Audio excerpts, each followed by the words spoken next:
నమస్కారం. ఈరోజు శాసనసభలో ప్రవేశపెట్టిన 24-25 బడ్జెట్ అందరికీ ఆమోదయోగ్యమైన బడ్జెట్. కేవలము కల్వకుంట్ల కుటుంబానికే ఆమోదయోగ్యంగా భావిస్తూ ఉన్నారు వారు. కాబట్టి ఇవాళ శాసనసభలో అన్ని వర్గాలకు, ఇవాళ బడుగు బలైన వర్గాలకు, ఎస్సీ ఎస్టీ మహిళలకు, మైనార్టీలకు అందరూ కూడా ఆమోదయోగ్యమైన బడ్జెట్ కేటాయించడం జరిగింది. కాబట్టి ఈ యొక్క బడ్జెట్ ఈ సంవత్సరం ఈ సామాజిక వర్గాలందరికీ కూడా చెందితే కల్వకుంట్ల కుటుంబం కన్మరుగైపోతూ ఉంది రాజకీయాలలో. కాబట్టి వాళ్ళ ఆవేదన, అబద్ధాలకు పుట్టిన ఇల్లు ఆ కల్వకుంట్ల కుటుంబం. కాబట్టి ఇవాళ రాష్ట్ర ముఖ్యమంత్రి వర్యులు రేవంత్ రెడ్డి గారు, బట్టి విక్రమార్క గారు, క్యాబినెట్ అందరూ కూడా ఈ యొక్క మంచి బడ్జెట్ను ప్రవేశపెట్టారు. కాబట్టి ఈ రాష్ట్ర ప్రజలకు అవసరం ఉన్న అన్ని వర్గాల బడ్జెట్. కాబట్టి ఇవాళ వాళ్ళు జీర్ణించుకోలేక ఇప్పటికే ఎన్నో అబద్ధాలతోని ఇవాళ గొప్పలు చెప్పారు. తెలంగాణ ఇస్తే తెలంగాణ బంగారు తెలంగాణ చేస్తామన్నారు.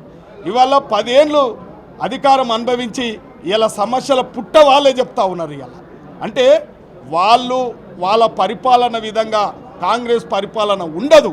ప్రజలు మెచ్చే విధంగా, ప్రజలకు నచ్చే విధంగా ఈ తెలంగాణ ఆకాంక్ష, తెలంగాణను అభివృద్ధి చేయాలనే ఒక ఆలోచనతోనే ఈ బడ్జెట్ అన్ని వర్గాలకు న్యాయం జరిగే బడ్జెట్. కాబట్టి వాళ్ళు జీర్ణించుకోలేక వాళ్ళలాక ఇవాళ మా పెద్దలు రామ్మోహన్ రెడ్డి అన్న గారు చెప్పినట్టుగా పాలమూరు ఎత్తిపోతల పథకాన్ని ఇవాళ 2009లో ఆయన పార్లమెంట్ సభ్యునిగా పోటీ చేస్తున్నప్పుడు, ఇలా అసెంబ్లీకి రాని ప్రతిపక్ష నేత ఆ రోజు ఎంపీగా పోటీ చేసేటప్పుడు పాలమూరు ఎత్తిపోతల పథకాన్ని మేము లక్షిందేపల్లిని నెత్తి మీద కుండబెట్టుకున్నట్టు విధంగా ఆ రిజర్వాయర్ నిర్మిస్తామని చెప్పి గొప్పలు చెప్పి 10 ఏళ్లల్లా దాన్ని ఊసే లేకుండా లక్షిందేపల్లి రిజర్వాయర్ను పేజీలో లేకుండా కన్మరుగయ్యే విధంగా చేసిండు. కాబట్టి మేమందరం ఆ రోజు రేవంత్ రెడ్డి గారు పిసిసి అధ్యక్షులుగా, ఉత్తమ్ కుమార్ రెడ్డి వీళ్ళందరూ కూడా ఆ యొక్క లక్షిందేపల్లి ప్రాజెక్టు నిర్మాణం చేయడానికి రామ్మోహన్ రెడ్డి అన్న నేను ఎంతో పరిపరి విధాల నిరాహార దీక్షలు చేపట్టినాం అక్కడ ప్రాంతం ప్రజల గురించి. కాబట్టి ఇవాళ బడ్జెట్లో కేటాయించడం వాళ్ళు కేసీఆర్ మాట తప్పిండు.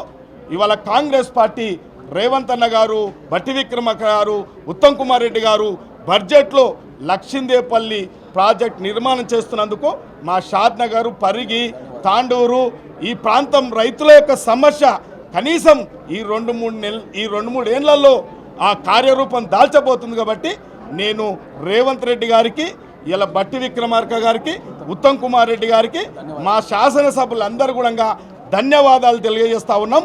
ఇవాళ కల్వకుంట్ల కుటుంబం కేటీఆర్ మాట్లాడే మాటలు ఆయన నోరును పినాయిల్తో గడిగితే చాలా బాగుంటుంది. ఎందుకంటే దళితులను మోసం చేసిన కుటుంబం అది, దళితులను దగా చేసిన కుటుంబం. ఇవాళ దళిత బంధు తెస్తామని ఎంత మోసం చేసిరు మీరు. ఇవాళ 3 ఎకరాలు ఇస్తామని దళితులను మోసం చేయలేదా మీరు? ముఖ్యమంత్రిని చేస్తామని మోసం చేయలేదా మీరు? ఇవాళ ఉప ముఖ్యమంత్రిని ఒక 2 నెలలను తొలగించిన చరిత్ర మీది. కాబట్టి డబుల్ బెడ్రూమ్ ఇండ్లకు కూడా దగా చేసింది మీరు కదా. ఇవాళ మాట్లాడాలంటే ఎన్నో ఉన్నాయి.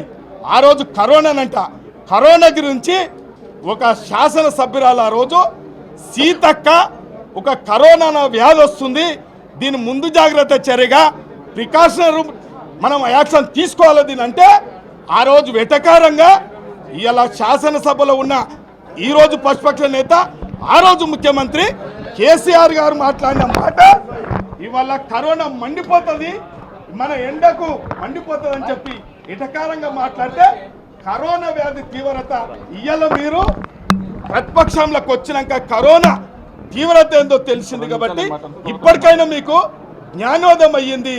మీరెవరినన్నా పట్టించుకున్న వాళ్ళ తెలంగాణ వచ్చిన తర్వాత మీ అహంకారంతో పరిపాలన కొనసాగించారు. మీకు నచ్చిన విధంగా ఇలా నియంత్రిత ధోరణితోనే మీ పరిపాలన కొనసాగింది. ఇలా ప్రజాపాలన సాగుతుంది, ప్రజలు మెచ్చిన పాలన సాగుతుంది. ప్రజాస్వామ్యం ఇలా డెమోక్రసీగా ఈ పరిపాలన కొనసాగుతుంది కాబట్టి భవిష్యత్తులో ఇక ఆ పార్టీని ఎవ్వరు కూడా పరిగణలోకి తీసుకోరు కాబట్టి అది బీఆర్ఎస్ బేకార్ పార్టీగా అయిపోయింది. వీలైతే బీజేపీ పార్టీలో కలవడానికి కూడా లోపాయకార ఒప్పందాలు కూడా చేస్తున్నారు కాబట్టి ఇవాళ కాంగ్రెస్ పార్టీ ఈ రాష్ట్రంలో ఖచ్చితంగా ఈ యొక్క రేవంత్ రెడ్డి గారు ముఖ్యమంత్రి ఆధ్వర్యంలో మంచి బడ్జెట్ కేటాయించడం జరిగింది. ఇది అభ్యున్నతి, ఈ తెలంగాణ ప్రజల అభ్యున్నతి కొరకు పనిచేసే బడ్జెట్ కాబట్టి, పేద ప్రజలకు అనుకూలంగా ఉన్న బడ్జెట్ కాబట్టి నేను తీవ్రంగా మేమందరం కూడా హర్షించదగ్గ బడ్జెట్గా భావిస్తున్నాం. అందరికీ ధన్యవాదాలు.